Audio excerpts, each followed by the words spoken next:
I'm Sarah, 33 years old, and I've been married to Andrew for 7 years. We live in a small Oregon town, where rolling green hills meet wide, open skies, and the air carries a crisp chill no matter the season. Moving here was my escape from the city's relentless pace, long hours at a soul-draining job, traffic that chewed up my patience, and a constant sense I was running toward nothing.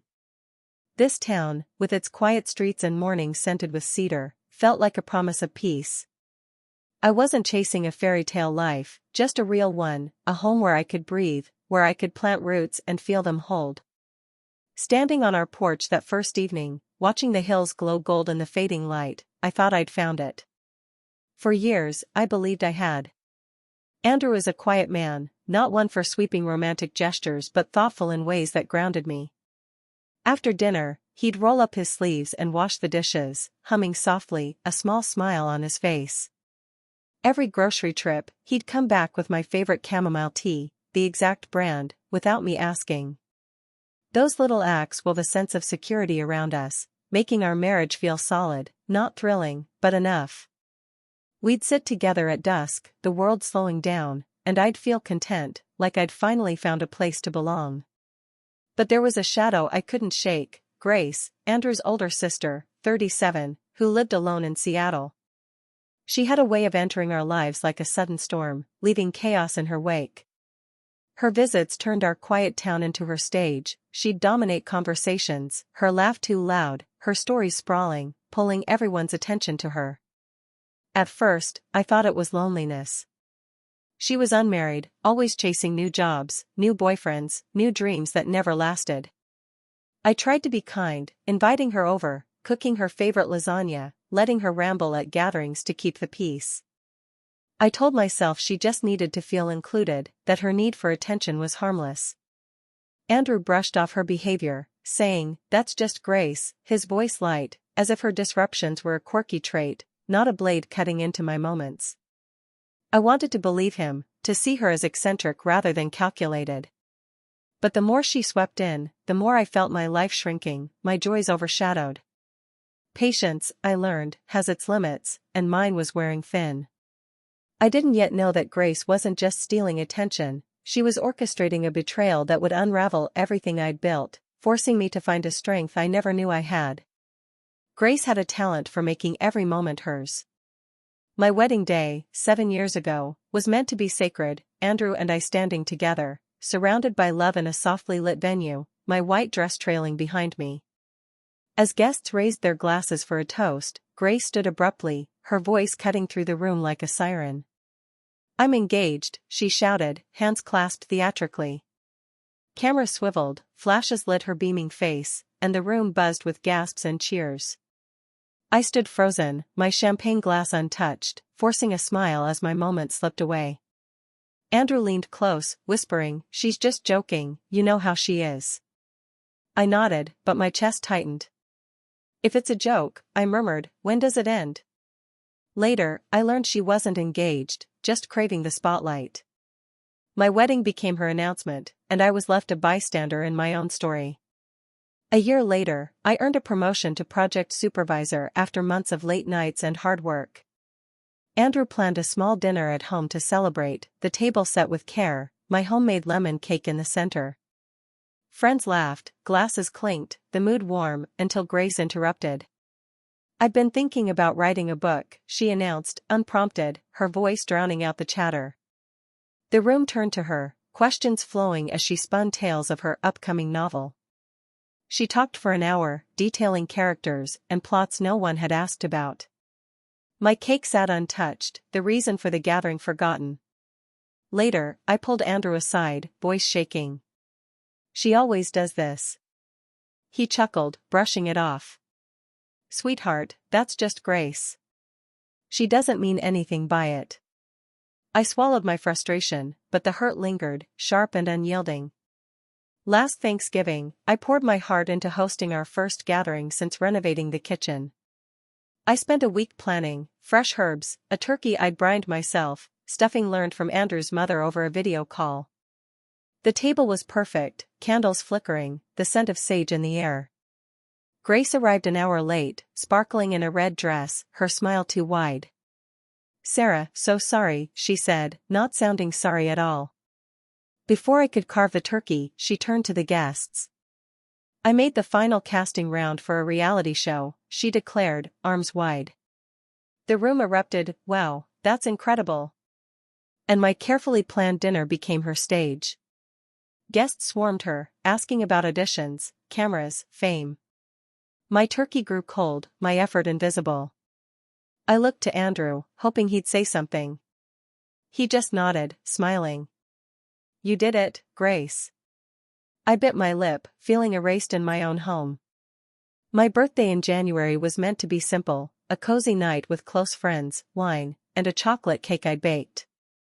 Andrew insisted on inviting his family, and I agreed, keeping things low-key. I set the table thoughtfully, soft music playing. Grace arrived late, her bright smile a warning. As Andrew played Happy Birthday, I reached for the knife. Grace stood, glass raised. "I have something special," she said. "I'm moving to Portugal, time to live life to the fullest." Friends clapped, one joking, "Grace, you're such an inspiration." My cake sat untouched, my moment swallowed by her news. After, I confronted Andrew. "Doesn't it seem odd she always steals my moments?" He shook his head. "It's a coincidence, Sarah. She's impulsive." I pressed, voice steady. "You really think it's not intentional?" He hesitated, then said, "She's not a bad person. Don't let it get to you." Each time, I tried to excuse Grace, to believe Andrew's words. I invited her over, cooked her favorites, let her dominate to keep peace. But her interruptions weren't random, they were calculated, timed to dim my light. My wedding, promotion, holiday, birthday, every milestone became hers. Andrew's dismissals, "That's just Grace," rang hollow. I felt like a guest in my own life, my joy stolen by someone who thrived on control. The pattern was clear now, and deep down, I sensed something darker behind her actions, something I wasn't ready to face but could no longer ignore. The first crack in my trust came one quiet evening, sitting alone in our living room, a cold cup of chamomile tea in my hands. Andrew was in the next room, on the phone with Grace, his voice softer, gentler than I'd heard in months, almost tender, like he was soothing a child. I froze, the warmth of the room fading, a chill settling deep in my chest, sharp as winter's edge. I didn't confront him that night. I couldn't. The words stuck in my throat, heavy with doubt. Instead, I sat there, clutching my tea, replaying his tone, wondering why it felt so different from the way he spoke to me. That moment planted a seed, small but persistent, that something wasn't right. Over the next few weeks, I started noticing things I'd brushed off before. Andrew's phone would buzz late at night, and he'd step outside, his voice low, the screen's glow hidden. He'd come back with vague excuses, a work call, a friend in need, but his eyes wouldn't meet mine. Grace's crises seemed to multiply, always perfectly timed. One evening, as we packed for a rare weekend trip, her name lit up his phone. "I broke up with my boyfriend," she sobbed through the speaker. Andrew dropped everything, sitting on the couch, talking her through it for an hour while our bags sat untouched. I stood in the doorway, feeling like an intruder in my own marriage, my plans erased by her tears. I tried to talk to him, my voice careful. "Doesn't it seem like Grace always needs you right when we're doing something?" He laughed, shaking his head. "She's dramatic, Sarah. You know how she is." But I didn't know, not anymore. Her calls weren't just interruptions, they felt like claims, pulling him away from me. I started watching closer. He'd leave his laptop open sometimes, emails flashing before he closed the screen. Once, I caught a glimpse of a message from Grace, nothing clear, just a line about meeting up. My stomach twisted, but I told myself I was overthinking, that paranoia was making me see shadows where there were none. Then came the night that changed everything. Andrew was in the shower, his laptop open on the kitchen table. I was searching for an old invoice for our taxes when an email notification popped up, a bank alert confirming a $2,100 transfer to Grace. My heart thudded. I clicked, not thinking, and found a trail, messages, call logs, transfers. One message stopped me cold. She hasn't suspected anything yet, from Grace. Andrew's reply, be careful. Delete everything. My hands went icy, the screen blurring as my mind raced. This wasn't about attention anymore. Grace wasn't just stealing moments, she was stealing my life, and Andrew was letting her. I didn't cry that night. The pain was too deep, too raw. I sat there, staring at the screen, the hum of the shower in the background, and felt the ground shift beneath me. Something broke, not my heart, but my trust, shattering like glass I couldn't piece back together. I didn't confront him. Not yet. I needed proof, not just suspicions. The next day, I called a private investigator named Mike, his number passed to me by a friend who'd used him before. His voice was calm, steady, like he'd seen it all. What do you need, Sarah? He asked. The truth, I said, my voice firm despite the tremor in my chest. Everything you can find on Grace and Andrew.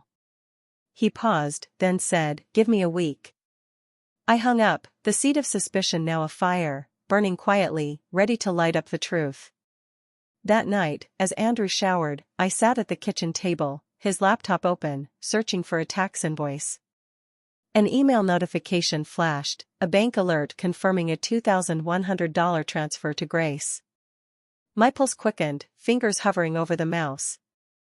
I clicked, not sure what I'd find, and a flood of messages, call logs, and transactions poured out. One email stopped me dead. She hasn't suspected anything yet, Grace wrote. Andrew's reply, be careful. Delete everything. My hands turned cold, the words searing into me. Then I saw it, a message about Grace's pregnancy, and Andrew's chilling response, if it comes out, just say the baby isn't mine. The room spun. My husband, my quiet, thoughtful Andrew, wasn't just complicit in Grace's chaos, he was her partner in a betrayal that cut deeper than I could fathom. I didn't cry. The pain was too raw, like a wound too fresh for tears.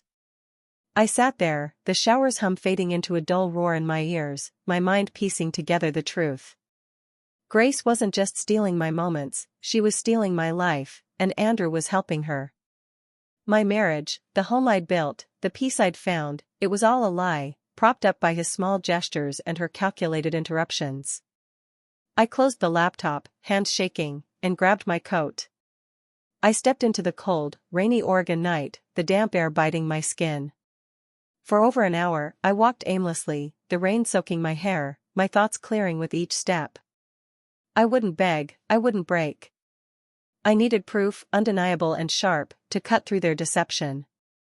The next morning, I called Mike, a private investigator recommended by a friend. His voice was raspy, calm, like he'd unraveled lives before. What do you need, Sarah? He asked. Everything, I said, my voice steady despite the storm inside. Grace and Andrew, photos, receipts, anything that shows what they're doing. He paused, then said, I'll need a week. You sure you're ready for this? I gripped the phone. I'm past ready. 2 days later, Mike sent a file. I opened it alone, the house silent. Photos spilled out, Andrew and Grace leaving a roadside motel in Salem, hands linked, masks not hiding their closeness, dinners at dimly lit restaurants, their eyes locked, hands brushing under the table, receipts for hotel stays, meals, and bank statements showing $25,000 transferred to Grace over 8 months. Each image was a knife, slicing through the life I thought I knew. I printed everything, arranging the evidence in a black leather folder, each page a piece of the truth I'd been too trusting to see. It looked like a project report, but it held the collapse of my marriage. I didn't confront Andrew yet. I kept smiling, cooked dinner, ordered my birthday cake as if nothing had changed. But inside, a fire burned, not to destroy, but to expose. Grace thought she could take everything, my moments, my husband, my peace. I'd give her something she'd never forget, the truth, laid bare, with nowhere to hide. I planned to use my birthday, a day meant for celebration, to unravel their lies. I bought a wine-colored dress, fitting my frame after weeks of sleepless nights, and prepared for a moment that would redefine my life. Mike's evidence was my weapon, and I was ready to wield it. Andrew's gentle smiles, Grace's theatrical announcements, they'd built a stage, but I was about to bring down the curtain. With Mike's evidence in hand, I felt a shift inside me, not rage, but a quiet fire, steady and unyielding. I wasn't the trusting wife anymore, I was the betrayed, and I was done staying silent. I decided my 33rd birthday would be the stage for the truth, not another moment for Grace to steal. I kept up appearances, smiling through dinners, chatting with Andrew as if nothing had changed. But every night, I studied the black folder, its photos and receipts, a roadmap to justice. I needed more than evidence, I needed allies. I called Charles, Andrew's father, his voice gruff but warm when he answered. "Sarah, what's wrong?" I took a breath. "I need your help. It's about Andrew and Grace." I told him everything, the motel photos, the transfers, the pregnancy. His silence was heavy, then he said, "I'm in. What do you need?" We met at a diner, the kind with sticky tables and coffee that burned your tongue. Charles's face was pale, his hands gripping his mug as I showed him the folder.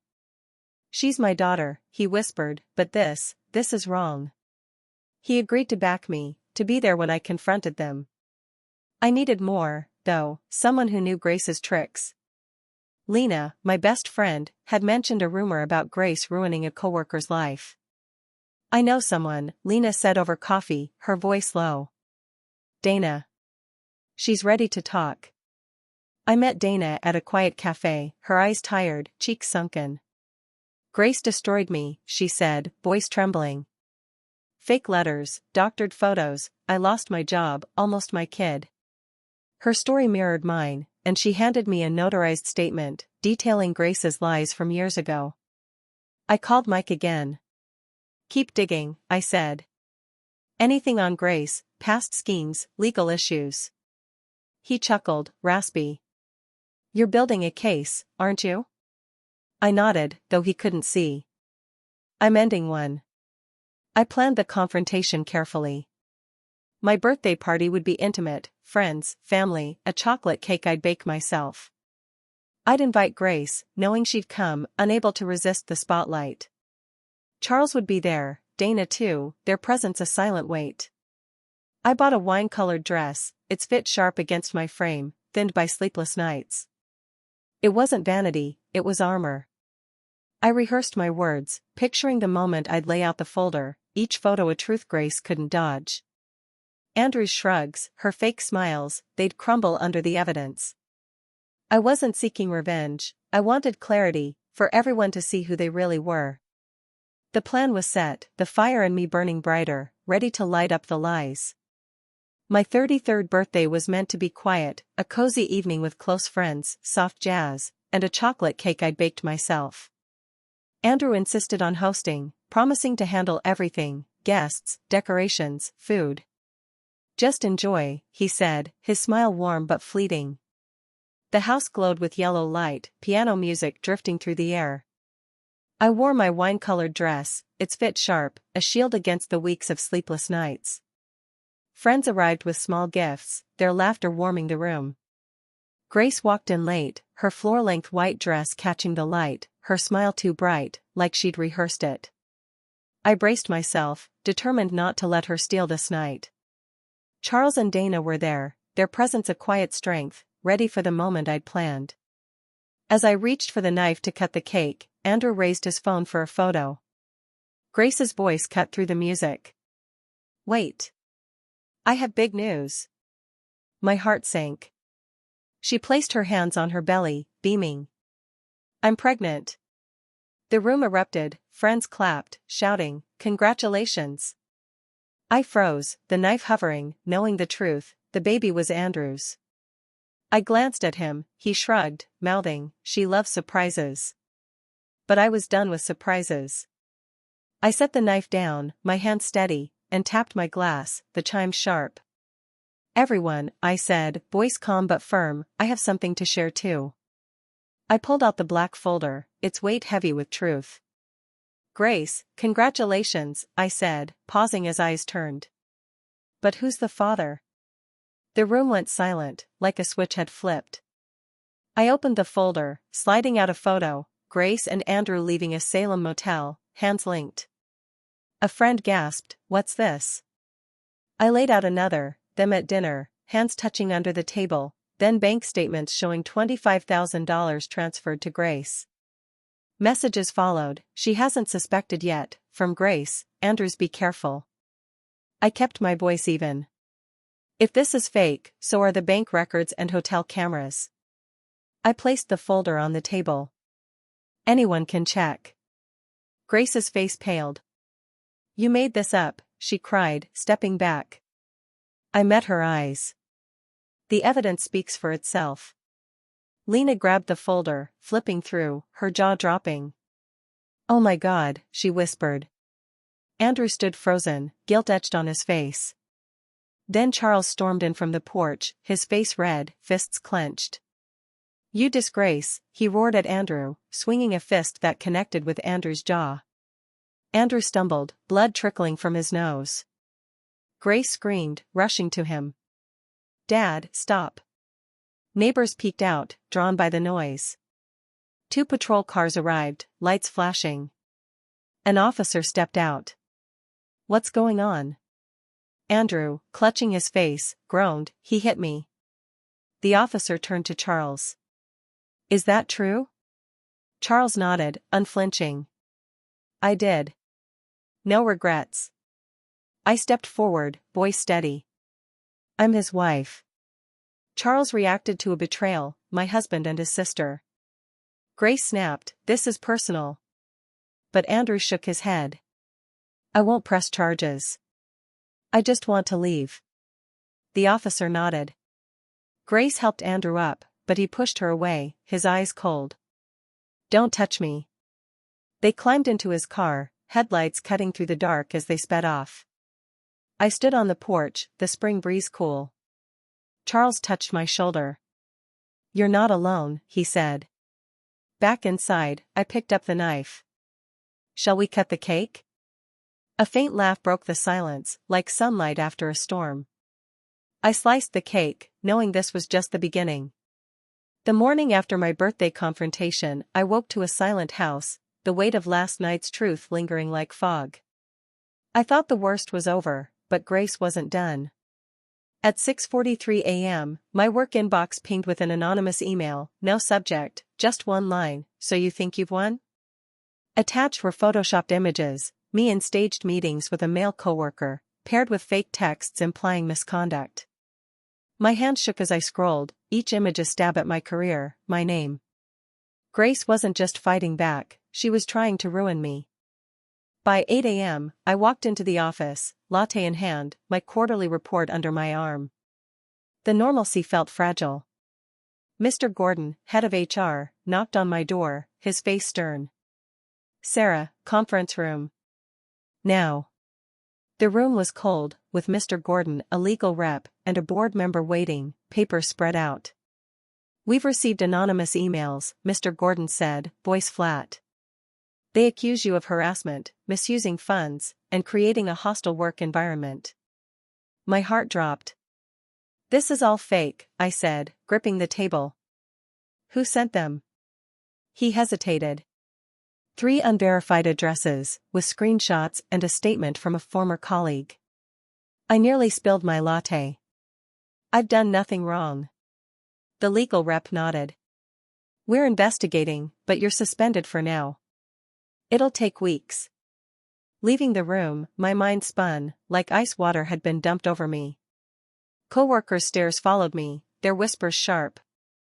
Outside, the wind bit my face, and I knew Grace had struck again, aiming for my career. That night, I called Lena, my friend and colleague. Over coffee, I told her everything. Her jaw dropped. "Sarah, this isn't new," she said, voice low.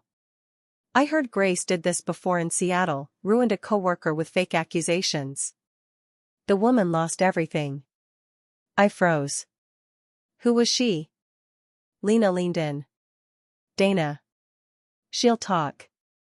I met Dana at a cafe, her eyes tired, voice trembling. "Grace sent fake letters, doctored photos," she said. "I lost my job, nearly my kid. Her story echoed mine, and she gave me a notarized statement. I called Mike, the private investigator, from my car. Find everything on Grace, finances, legal issues, past schemes, I said, voice firm. He chuckled. You're not backing down, are you? I gripped the wheel.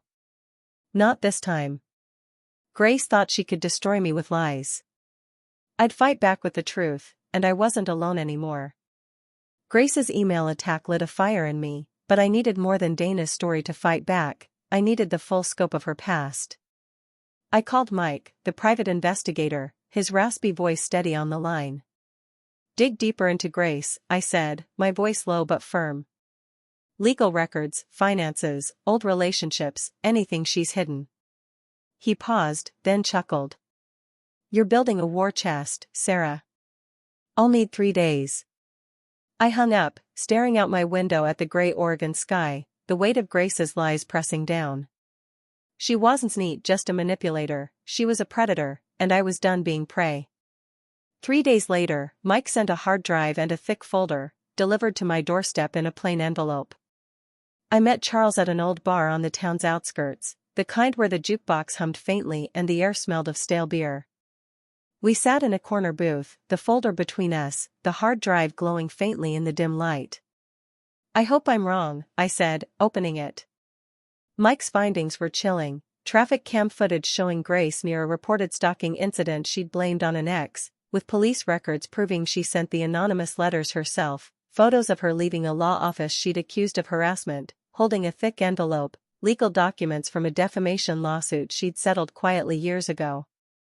There were bank records too, shady transfers, unreported income, and a pattern of draining people close to her. Charles flipped through the pages, his face paling, hands trembling. She's my daughter, he murmured, voice cracking. How did I miss this? I didn't know how to comfort him. Grace had fooled everyone, her charm a mask for destruction. Dana's statement was there too, notarized, alongside IDs and case details from her ordeal. Mike had found 2 other victims, women in Seattle whose lives Grace had upended with similar schemes. She's been doing this for years, I said, my voice steady despite the knot in my chest. Not just me, not just Dana, there's a trail. Charles looked up, eyes hard. We have to stop her. I nodded. Not for revenge, for others, so she can't hurt anyone else. We planned a final confrontation, a family gathering under the guise of clearing the air. I'd invite Grace and Andrew, let the truth unfold with Charles, Dana, and the evidence as my backbone. I drafted a text to Grace, we need to talk, just us. She replied in seconds, where? When? I smiled, the hook set. Grace thought she could outplay me, but she didn't know the board had changed. I wasn't trembling anymore, I was ready, armed with the truth, and I'd make sure she faced it. I sent Grace a text, family meeting, we need to talk. She and Andrew arrived at Charles's house, smug, thinking they'd spin their way out. The living room was dim, with Charles, Dana, Lena, and a few relatives seated, the air thick with tension. I stood, holding Mike's folder, my voice steady. Grace, Andrew, let's clear the air. I opened the folder, laying out photos, bank records, and messages. This is your affair, your lies, I said. Dana spoke next, her voice firm, detailing Grace's past schemes, fake accusations, ruined lives. Charles added, I'm ashamed of you both. Grace laughed, shrill. This is a setup. But Andrew broke, head down. It's true, he whispered. I'm sorry.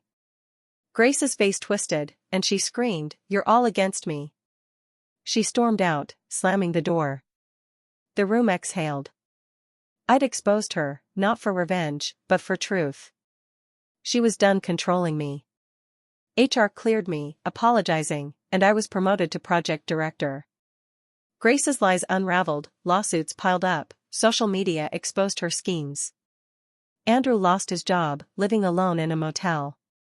I traveled to Florence, Italy, wandering its alleys, sipping wine by the Arno. I journaled, I'm free. Grace took moments, but not my spirit. Andrew betrayed me, but not my worth. I chose truth over revenge, and found peace. My life is mine, radiant, fearless. What's your story? Share below.